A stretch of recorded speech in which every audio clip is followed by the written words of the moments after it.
कुछ रास्ते ऐसे होते हैं जो कहीं नहीं जाते। वे बस आपको वहां ले जाते हैं जहां से कोई लौट कर नहीं आता। अगर आप ये कहानी सुन रहे हैं तो हो सकता है अगला रास्ता आपका इंतजार कर रहा हो। चेतावनी समझना है या सिर्फ एक कहानी, फैसला आपका है। आज से करीब 4 साल पहले की बात है। मैं, आर्यन और मेरे 2 दोस्त काव्या और समीर, हम तीनों ने तय किया था कि नौकरी ज्वाइन करने से पहले एक आखिरी ट्रिप करेंगे। इस बार हमने पहाड़ नहीं बल्कि एक सुनसान हिल रूट चुना था जो कम लोगों को पता था। शाम ढल चुकी थी। हम पहाड़ी सड़क से नीचे उतर रहे थे और धीरे धीरे रात का अंधेरा जंगल को निगल रहा था। समीर गाड़ी चला रहा था, मैं उसके बदन में था और काव्या पीछे बैठी थी। सब कुछ सामान्य था जब तक कि अचानक आसमान में तेज गर्जना हुई और अगले ही पल तूफानी बारिश शुरू हो गई। बारिश इतनी तेज थी कि सामने कुछ दिख ही नहीं रहा था। मैंने फोन निकाला जीपीएस देखने के लिए, लेकिन स्क्रीन पर जो दिख रहा था उसने मेरी रीढ़ में ठंडक भर दी। हमारी लोकेशन सड़क पर नहीं थी, वो हमें जंगल के बीच किसी अनजान जगह। ये क्या मजाक है? समीर चिढ़कर बोला। मैंने कहा शायद नेटवर्क की दिक्कत है, थोड़ा आगे चलते हैं। लेकिन आगे सड़क नहीं थी। हाईवे से एक कच्चा रास्ता अलग होकर जंगल के अंदर जा रहा था और जाने क्यों हमारी गाड़ी उसी रास्ते पर मुड़ गई। काव्या की आवाज कांप रही थी। आर्यन, ये सही रास्ता नहीं लग रहा। मैंने झूठी हिम्मत दिखाई, बस थोड़ा आगे चलते हैं फिर वापस मुड़ जाएंगे। लेकिन सच ये था कि हम रास्ता खो चुके थे। करीब 40 मिनट बाद हमें दूर एक टिमटिमाती रोशनी दिखी, जैसे अंधेरे में कोई आखिरी उम्मीद। जैसे जैसे हम पास पहुंचे वो एक पुरानी सी सराय लॉज निकली।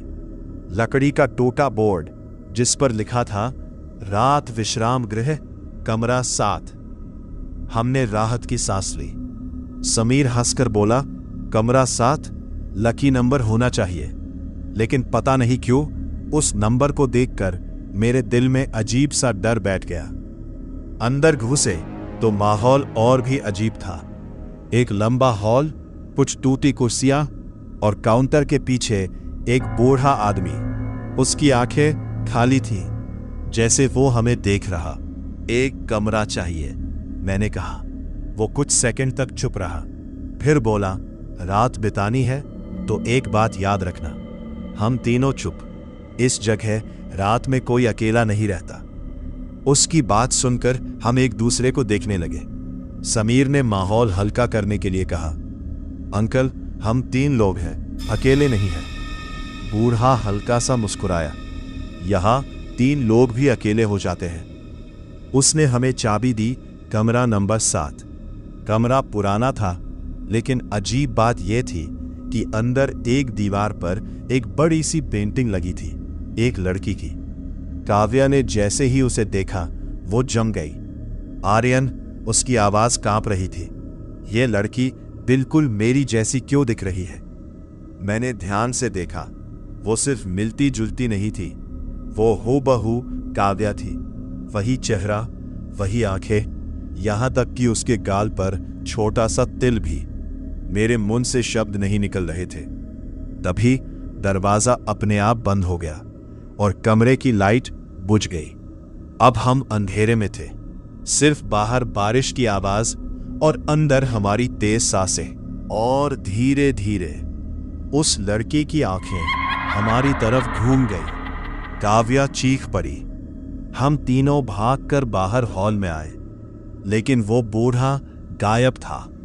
काउंटर पर एक पुरानी डायरी रखी थी और उसके पहले पन्ने पर खून से लिखा था, जो साथ रहेंगे वो अलग किए जाएंगे। अब डर पूरी तरह हावी हो चुका था। समीर बोला, हमें अभी यहां से निकलना होगा। हम बाहर भागे, लेकिन बाहर सड़क नहीं थी, सिर्फ घना जंगल। और फिर हमें समीर की आवाज सुनाई दी, आर्यन, यहां आओ। लेकिन समीर तो हमारे साथ था। हमने पीछे देखा, समीर हमारे साथ खड़ा था और सामने अंधेरे में एक और समीर खड़ा था। अब खेल शुरू हो चुका था। धीरे धीरे हम समझने लगे, ये जगह लोगों को अलग करती है, उनके डर से खेलती है, उनकी पहचान छीन लेती है। हमें उस डायरी में सच्चाई मिली। सालों पहले यहाँ एक कपल रुका था। लड़की रिया, लड़का विक्रम, दोनों भागकर आए थे, लेकिन लड़के ने डरकर लड़की को छोड़ दिया और उसी रात लड़की ना, उसका दर्द अब श्राप बन चुका था। अब वो आत्मा हर रिश्ते को तोड़ती थी, हर साथ को खत्म करती थी। समीर धीरे धीरे बदलने लगा। वो हमें शक की नजर से देखने लगा। काव्या को आवाजें आने लगी, तुम अकेली हो, हमेशा अकेली। फिर वो पल आया।